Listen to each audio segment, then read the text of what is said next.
Co-op games have been at the centre of some of my favourite memories, from the competitive button mashing of Time Splitters to the corny boulder bashing brilliance of Resident Evil 5.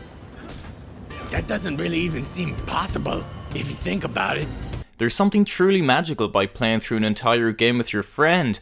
You experience the frustration and the joy together, propped up and held back only by each other's skill, or lack thereof. The peak of the co-op experience was undoubtedly Portal 2 back in 2011. I was living in the beautiful city of Galway with a good friend of mine while attending college.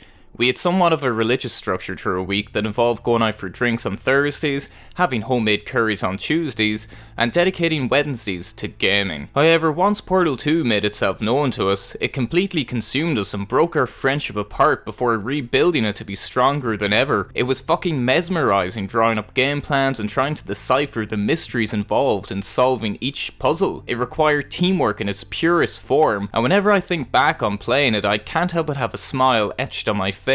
That was the power such games had. They were a unique experience that had tangible effects in the real world. However, over the course of the next few years, that power slowly diminished. Split-screen co-op games were something no longer in vogue. They were a relic of a bygone time that were no longer required in the modern world of high-speed internet, huge competitive multiplayer lobbies, and the lack of desire for any real human interaction. It was typical, just as TVs were now finally big enough to ensure each player had a screen larger than a stamp. But in 2014, a short teaser trailer featuring two lads on a moonlit train would lay down the foundation for the co-op game I was yearning for.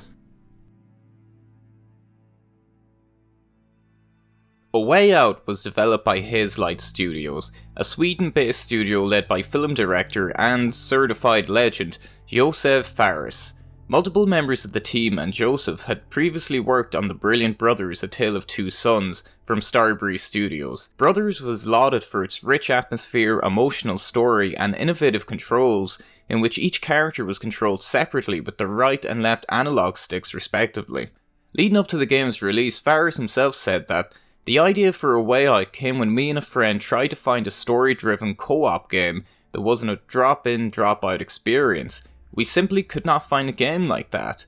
We're also bringing an innovative look into how to tell a story of both these characters. Players will be immersed in the game with the way we changed the display from a full-screen experience seamlessly to different cinematic split-screen formats. By focusing on the two characters in different ways, it opens up a huge variety of gameplay, as we really wanted to avoid repetitions, so they will get to know the characters through very different situations. A Way Out began production in late 2014 as part of the EA's Originals program, an initiative dedicated to funding little independent studios and their games. The partnership between Hazelight Studios and EA arose after Patrick Soderlund, executive vice president of EA and the man behind getting games such as Mirror's Edge made, paid a personal visit to Fares after being impressed with his stellar work on Brothers. EA offered a juicy $3.7 million towards the development of the game, and allowed Fares and his team complete and utter creative control on the project, on top of every single last bit of revenue going right back to Hazelight Studios. I know, such a deal seems suspect at best given EA's history, but sometimes tickling the devil's feet isn't the worst idea. The game also took the extraordinary step of allowing players to invite their friends to play through the entire game from start to finish, regardless of whether they owned it or not. This one. You only buy one copy and you invite your friend to play with you for free. I mean the entire game for free, for real. I know EA take a lot of well-deserved stick. That was one of the most consumer-friendly features I've seen this generation. Anyway, fast forward 3 years to E3 2017 when an impassioned Josef Fares first unveils A Way Out, and in a way, himself, to the world. But to get the full experience and feel, we want you and your friend to play it in your couch. And gameplay-wise, yeah, couch, nice, right? Action. I don't say, yeah, let me tell you. Okay, wait, it's coming to me. Come on. Gameplay-wise, it's gonna be crazy. There's gonna be a huge amount of variation. You're gonna be able to play everything. I mean, not everything, but a lot of stuff. No, I mean, I can guarantee that. I know I sound very cocky, but I can't help it because it's true. I'm so pumped up, it's crazy. You don't know, I live, breathe this game. I'm telling you, it's like, it's gonna kick ass. It's gonna kick ass. Thank you, goodbye, hop shaky, boom, come on. Personally speaking, the entire reveal absolutely arrested my attention as Josef Fares showcased this exciting fresh game in a manner that was invigorating, captivating, and dare I say it, human. If anything, his unveiling of the game inspired me to make this channel, as the very first opinion video was based on that very unveiling. Because, let's be honest here, E3 conferences can be brutally bland or robotic or just, well, you know. To see a man so confident in his game and so affirmed in his passion for it, you couldn't help but smile as Fares did his thing. As the game edged closer to its release, Fares' interviews continued to be a magical blend of madness, sincerity, and unabashed passion. And this is my idea. It doesn't have anything with the EA shit going on, with the loot box and stuff. Okay. No. Good. Look. I'm gonna say to you one thing. EA has been very good to me. Yes. And to be honest with you, they're getting, because it's nice to hate EA, blah blah. I don't care about that shit. You flew a long way. I know you did. It's Yes. fun. All right. It's fucking fun. Josef Fares. I love this. Come on. Let's go. Yeah. Where were we? Okay, can you swear here? Can you swear? We're on Okay. the internet. Fuck the Oscars, you know? Fuck the Oscars. Fuck you. I'll tell you. This is bullshit. A Way Out quickly jumped to the top of my most anticipated games list, but a charismatic developer and the promise of unique and engaging co-op gameplay can only go so far. The game itself has to fulfill that potential.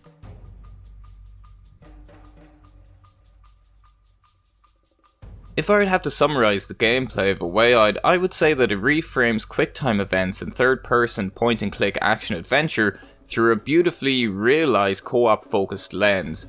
I mean, the appeal of the gameplay isn't necessarily the various activities themselves.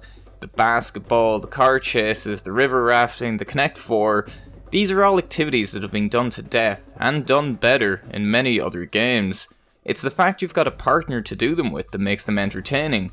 Plus, nothing bonds people faster than being a pair of assholes together. The game maintains a simplistic control scheme that demands teamwork and an understanding between players. This is not a difficult game to play, nor is it particularly long, so if you're looking for something accessible to play with a friend or a partner who's not really into games, you can do a lot worse than picking up A Way Out. It's a very forgiving, oddly relaxing experience. Checkpoints are commonplace, the puzzles require nothing more than a quick glance, and you're fairly signposted on where you should go next. A Way Out is genuinely remarkable in how it interweaves and handles its split-screen gameplay. I'll go more in depth in the story section of this video, but even from a gameplay perspective, the camera is used in fantastically unique ways.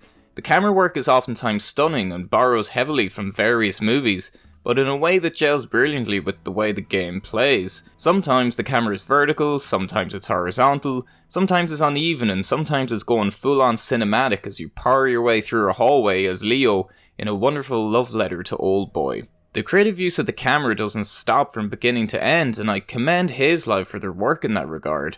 It mustn't have been easy to craft a story-focused game involving two distinct perspectives, but A Way Out handles it rather remarkably. The camera will even hone in on one character's perspective during pivotal moments in the story, so both players know what they should be paying attention to. It's a style of gameplay that I hope is developed and implemented in many other games down the line. The primary drawback to this sometimes abrupt camera change is that you'll often have your conversation interrupted as your partner enters a cutscene, or at the worst of times you'll have two separate conversations happening simultaneously, making everything sound like you're listening to the ramblings of Nick Cage's thoughts.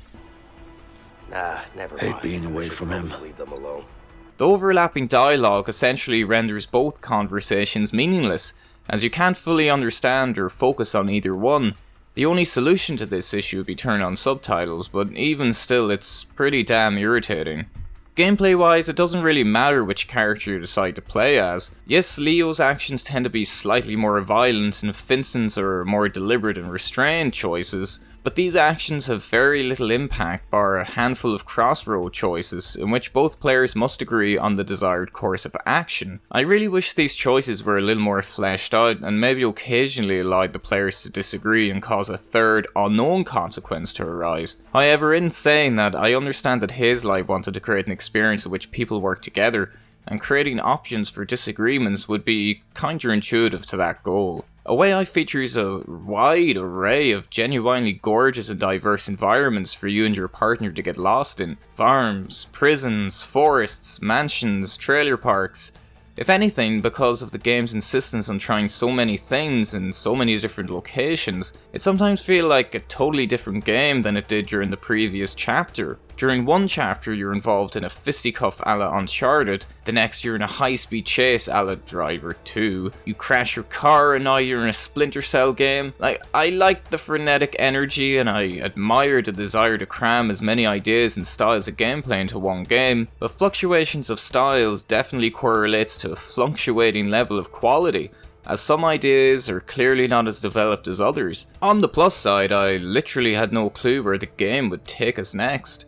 Oddly enough, upon replaying the game for this video, I find my favourite moments to be the quiet ones, setting up camp and fishing with a spear, arm wrestling until my controller and thumbs couldn't take any more button mashing, coordinating or shoulder barging timing like a finely tuned brass band, or canoeing down a scenic river with my friend. While the game's presentation is wholly unique, the gameplay behind that presentation is a weird but enduring mashup of many games you played before. For better or worse, I haven't played anything like A Way Out. All I can tell you is that for all of its faults and quirks, I enjoyed the hell out of it.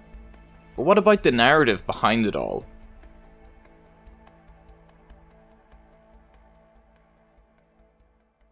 The tale of Leo and Vincent is set against the backdrop of the post-Vietnam environment of the late 70s, and it assumes you have seen a myriad of crime and prison movies. A Way Out opens up with our two lads having a chat while armed to the bollocks in the back of a heavy-duty helicopter. Throughout the course of the story, you'll regularly find yourself back at this point, as it serves as the anchor point to tell the story of how they ended up in the helicopter in the first place. Before you even begin the story, the characters are succinctly described in the character selection screen, and they tend to not sway too far from these divine personality characteristics. If anything, the game design acutely denies you any possibility of playing through A Way Out in a way that doesn't reflect the characters' individual personalities. Vincent is the older, smarter, rational one. Leo is the hard-nosed, streetwise comedic one. It's a formulaic dynamic that has been done to death, but seeing as this game pays homage to so many movies and different aspects of film, I can't help but find it somewhat charming in its simplicity. So with all that in mind, flashback to the day Vincent arrives in prison. Vincent flaunts his arse while Leo strolls back to his cell. Weirdly enough, the two just so happen to be new neighbours, which is handy, considering none of the story would happen otherwise. The next day, Vincent, who you get the feeling isn't as cut out for prison life as Leo is, winds up getting involved in a prison yard scrap defending Leo.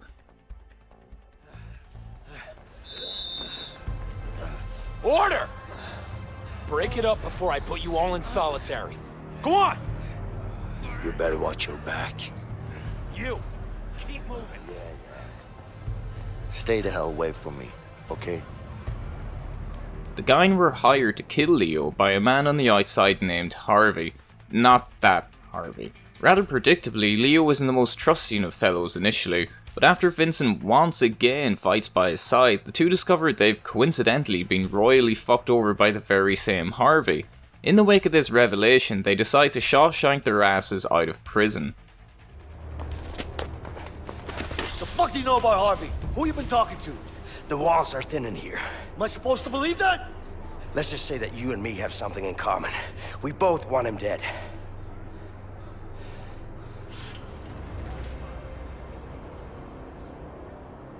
You don't know shit about me, man. Maybe not. But Harvey killed someone very close to me. With or without you, I'm going after him. But I'm pretty damn sure our chances would be a lot better if we worked together, and you know that.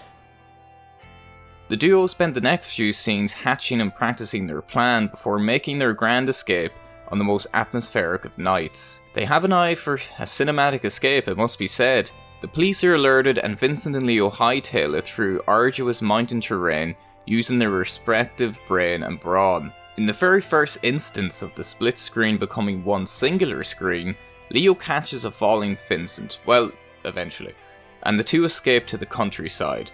On a whole, the prison sequence is a very good way of introducing the split screen mechanics of the game and serves as a good foundation for the story going forward.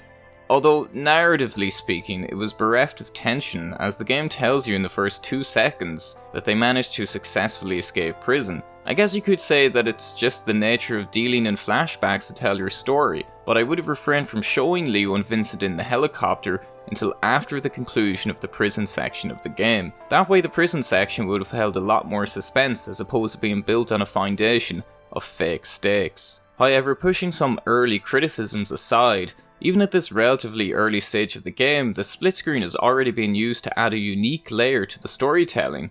I adore the visual of Leo and Vincent literally coming together on one screen to show that they're sharing one common goal and connecting.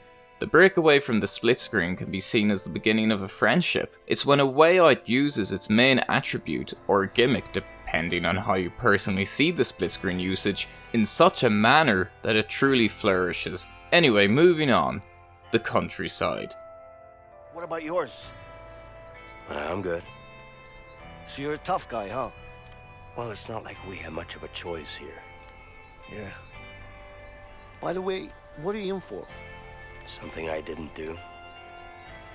So you're innocent, huh? Well, aren't we all? I'm innocent too, you know. Yeah, sure you are. What about family? You got any? Yeah. A wife. I hope. You? Me too. And a kid. Alex. Fucking miss him, man. Yeah, I hear you. That piece of shit Harvey's gonna get what he deserves, let me tell you that. So, let's go after him. Together. Vincent and Leo eventually stumble upon a farm and quickly make hostages of the elderly couple living there, while taunting them with hilarious tension-breaking music. Oh yeah. As you rummage through the house, you discover that a full-blown manhunt is underway in the wake of the news breaking about their escape. Thoughts turn to fixing up the lemon of a truck outside. After some handiwork, the truck is miraculously repaired just as Old Man Joe gets ready to rip some ass. As is tradition in such circumstances, the escape goes tits up and the truck's newfound life is swiftly taken from it by a hectic police chase. Leo and Vincent abandon the truck and stumble across a boat that they use to traverse a river that predictably ends in a waterfall. The countryside section of A Way Out provided some of the most memorable moments for me during my playthrough. I laughed my arse off splashing my friend and attempting to work together to catch fish in the little play pond. Moreover, the story demands that the players come to an agreement on the best course of action for entering the house, which adds a layer of interactivity to the story, even if such instances are few and far between during the game's runtime, and they have no real bearing on the outcome of the story. Anyway, the backstory, family time, old boy chapter. The preparation chapter is not only my favourite chapter from a gameplay perspective, but also from a narrative perspective. This is the execution matching the heights of the brilliant idea Josef Fares had for a story-driven game built around split-screen co-op. The next phase of the game acts as a reunion of sorts with Vincent and Leo's respective families, in which each character's individual goals and motivations for going after Harvey are fully fleshed out. The first stop is a trailer park where Leo visits his 12-year-old son, Alex, and his wife, Linda. The trailer park is the most immersive area in the entire game and gives the narrative such much needed time to breathe. Don't worry, Leo. He's just a little bit upset. He found out? Yeah, he saw it in the papers. Oh, shit. It's okay, baby. Come here. So, is this the guy? Yeah, this is, Vincent. Nice to meet you, ma'am. Hey. Linda, I need to tell you what's going down. Yes, but first, you need to go talk to Alex. Of course. Both players are free to simply be Leo and Vincent in this world, be it by playing some baseball or from helping a wife catch her cheating husband with his pants down. Later on, the two also stop at a hospital for Vincent to visit his estranged wife Carol and their newborn daughter. Hey, Carol. You okay? I'm fine. Vincent, what are you doing here?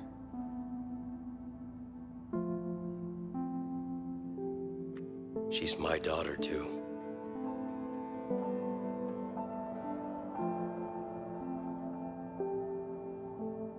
This is, Leo. It's nice to meet you, ma'am. Yeah. Baby girl, huh? I'll leave you guys alone. I'll be waiting outside. Yeah. And, congrats, by the way. It is also during this part of the story in which Vincent and Leo learn of Harvey's whereabouts in the jungles of Mexico, bringing the story up to speed with the two chilling in the back of the helicopter. At this point in the hospital, the bond between the two fugitives is undeniable. Both understand that they need each other in order to succeed in their plan, and the pair set off to take down Harvey as friends. The two skydive into a jungle in what must be my personal highlight of the story overall. All right! 1, 2... Come on, go! What the hell?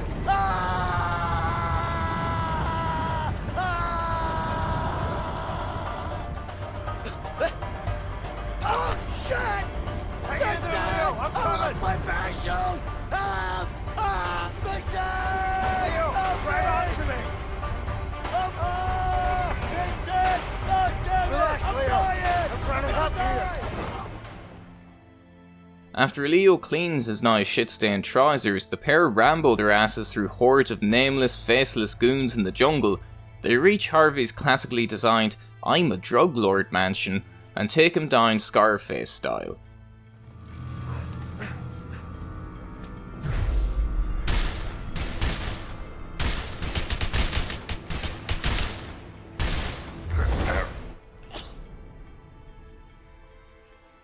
The pair land home and are immediately surrounded by a flash mob of cops. However, as Leo stands defiantly, Vincent reveals that he is the token undercover cop of the story.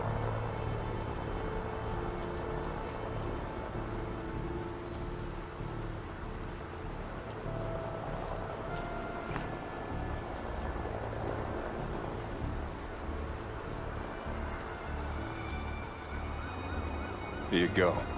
Good job, Vincent.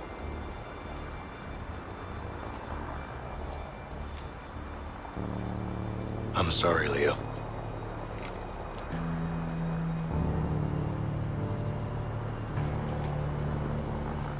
Harvey double-crossed Leo during a jewel deal gone wrong and murdered Vincent's undercover cop brother in the process. Damn, Vincent and his family just love going undercover, it seems. The tone of the narrative takes a hugely energizing shift as Leo, who's understandably irate at Vincent's deception, takes Vincent hostage and speeds off in a police car. The car naturally flies into a river, that's a theme in this game, and the players are now tasked with hunting each other down. Depending on who wins the fight, only one of you will leave the rooftop alive. The final sequence, while relying heavily on the whole "I was undercover the whole time" trope, works in tandem with the nature of the gameplay so well that it actually elevates the whole experience.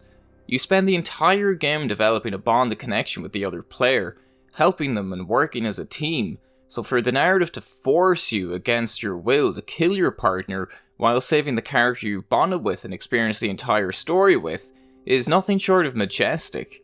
I have played as Leo for the duration of both my playthroughs, and I was determined to make sure he lived to make it back to his family, but as Leo and Vincent fought their way to the gun, Vincent got there first, and the button prompt that had been used to save each other so many times as we rode down a river of doom and played baseball was cruelly used to take Leo's life. When Leo's screen was slowly pushed aside as his life faded, and Vincent was now the sole occupier of the screen, I genuinely felt moved. It was a beautiful visual representation of not only the death of one of our characters, but the death of the bond we had established over the past 7 to 8 hours. The story beat used to get to that point may be somewhat lacking in originality or subtlety, but it worked so well on a mechanical level that I couldn't help but be impressed. In essence, the mechanics telling the story were far superior to the story being told.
That isn't to say that the game's story is poor or anything. I greatly enjoyed the characters, but not really for all the right reasons.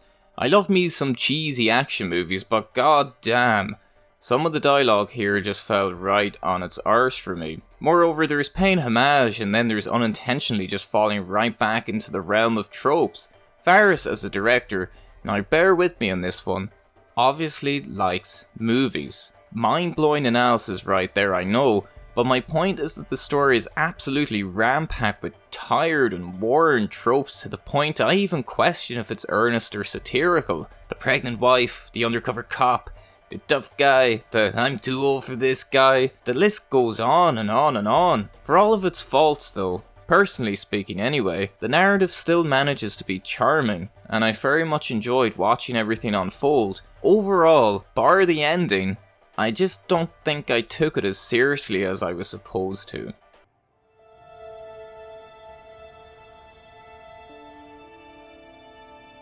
I'm sorry.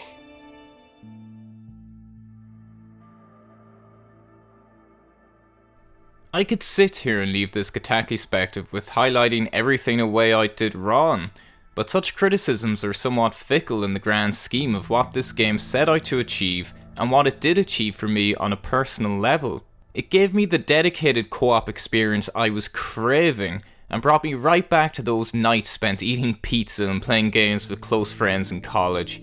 And sometimes in this world of perpetual negativity, microtransactions, and cries of every game being creatively illiterate, all the game really needs to do is be a fun, goofy activity that I can enjoy with my friends. Nothing more, nothing less.